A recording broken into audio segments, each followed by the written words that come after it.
অধ্যায় 14। একবার তিনি বিশ্রামবারে ফরিসীদের একজন নেতার বাড়িতে খাওয়ার জন্য গেলেন, আর লোকেরা তাকে ভালো করে লক্ষ্য করছিল।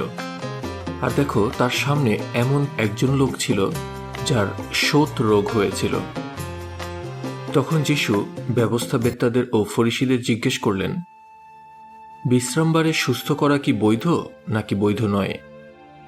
কিন্তু তারা চুপ করে রইল।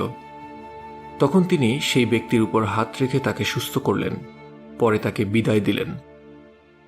আর তিনি তাদের বললেন, তোমাদের মধ্যে এমন কে আছে যে বিশ্রামবারে তার সন্তান কিংবা ষাঁড় কুয়োর মধ্যে পড়ে গেলে সঙ্গে সঙ্গে সেই সন্তানকে বা ষাঁড়টা কুয়ো থেকে টেনে তুলবে না?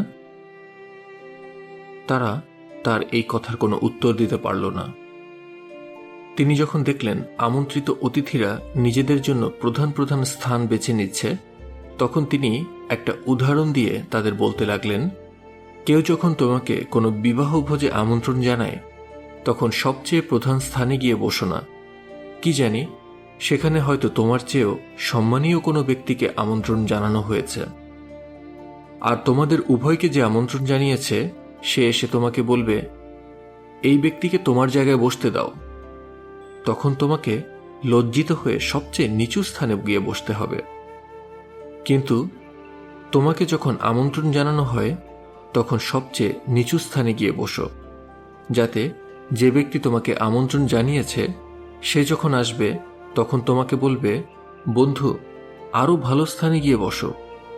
এতে তুমি সমস্ত আমন্ত্রিত অতিথির সামনে সম্মান লাভ করবে, কারণ যে কেউ নিজেকে উচ্চীকৃত করে তাকে নত করা হবে, আর যে কেউ নিজেকে নত করে তাকে উচ্চকিত করা হবে।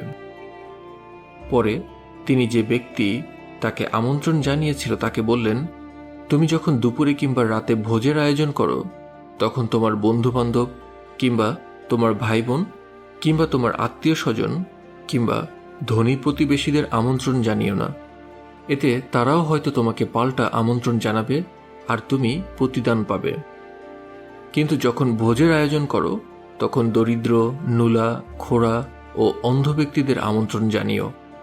এতে তুমি সুখী হবে, কারণ প্রতিদানে তোমাকে দেওয়ার মতো তাদের কিছুই নেই। আর ধার্মিকদের পুনরুত্থানের সময় তুমি প্রতিদান পাবে। এই কথাগুলো শুনে অতিথিদের মধ্যে একজন তাকে বলল, সুখী সেই ব্যক্তি যে ঈশ্বরের রাজ্যে ভোজন করবে। যিশু তাকে বললেন, একজন ব্যক্তি রাতে এক বড় ভোজের আয়োজন করলেন এবং অনেক লোককে আমন্ত্রণ করলেন। পরে ভোজের সময় তিনি তার দাসকে আমন্ত্রিত অতিথিদের এই কথা বলার জন্য পাঠালেন, এসো, কারণ এখন সমস্ত কিছুই প্রস্তুত আছে। কিন্তু তারা সকলে নানা অজুহাত দেখাতে লাগল। প্রথমজন তাকে বলল, আমি একটা জমি কিনেছি, আমাকে এখন সেটা দেখতে যেতে হবে, দয়া করে আমাকে ক্ষমা করো। পরে আরেকজন বলল, আমি 5 জোড়া ষাঁড় কিনেছি আর আমি সেগুলো পরীক্ষা করতে যাচ্ছি, দয়া করে আমাকে ক্ষমা করো। আবার আরেকজন বলল, আমি সবেমাত্র বিয়ে করেছি আর এই কারণে আমি আসতে পারবো না। তখন সেই দাস গিয়ে তার প্রভুকে সমস্ত কিছু জানালো। এতে বাড়ির প্রভু প্রচণ্ড রেগে গেলেন এবং তার দাসকে বললেন, শীঘ্র প্রধান সড়কগুলোতে এবং নগরের অলিগলিতে যাও, আর সেখান থেকে দরিদ্র, নুলা, অন্ধ ও খোড়া ব্যক্তিদের এখানে নিয়ে এসো। পরে সেই দাস বলল, প্রভু, আপনার আদেশ অনুসারে কাজ করা হয়েছে, কিন্তু এখনো অনেক স্থান খালি আছে। এতে প্রভু সেই দাসকে বললেন, নগরের বাইরের রাস্তাগুলোতে যাও এবং সেখানে যে লোকদের পাওয়া যায় তাদের বুঝিয়ে সুঝিয়ে এখানে নিয়ে এসো, যাতে আমার বাড়ি পূর্ণ হয়। কারণ আমি তোমাকে বলছি, যাদের আমন্ত্রণ করা হয়েছিল তাদের মধ্যে কেউই আমার ভোজের স্বাদ গ্রহণ করবে না।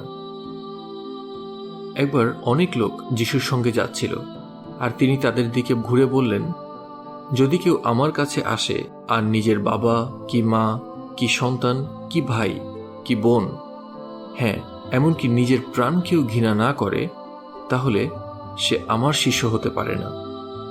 যে কেউ নিজের যাতনাদণ্ড বহন করে আমাকে অনুসরণ না করে, সে আমার শিষ্য হতে পারে না।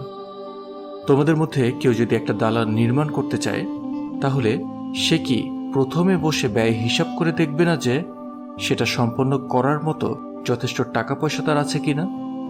নতুবা ভিত্তি স্থাপন করার পর সে যদি তা শেষ করতে না পারে, তাহলে যারা দেখবে তারা সকলে তাকে উপহাস করতে শুরু করবে, বলবে, এই ব্যক্তি নির্মাণ করতে শুরু করেছিল কিন্তু শেষ করতে পারেনি। অথবা যদি কোনো রাজা অন্য রাজার বিরুদ্ধে যুদ্ধে যেতে চান, তাহলে তিনি কি প্রথমে বসে আলোচনা করবেন না যে 10,000 জন সৈন্য নিয়ে তিনি সেই প্রতিপক্ষ রাজার বিরুদ্ধে যুদ্ধ করতে পারবেন কিনা, যিনি 20,000 জন সৈন্য নিয়ে আসছেন? তিনি যদি তা না পারেন, তাহলে সেই রাজা দূরে থাকতেই তিনি তার রাজদূতদের পাঠিয়ে সন্ধি স্থাপন করার চেষ্টা করবেন। একইভাবে তোমরা নিশ্চিত থাকতে পারো, তোমাদের মধ্যে যে কেউ নিজের সমস্ত বিষয় সম্পত্তি পরিত্যাগ না করে সে আমার শিষ্য হতে পারে না। লবণ তো উত্তম, কিন্তু লবণ যদি এর স্বাদ হারায়, তাহলে কিভাবে এর স্বাদ ফিরিয়ে আনা যাবে? এটা মাটি কিংবা সার কোনোটার জন্যই উপযোগী নয়। লোকেরা তা ফেলে দেয়। যার শোনার মতো কান আছে সে শুনুক।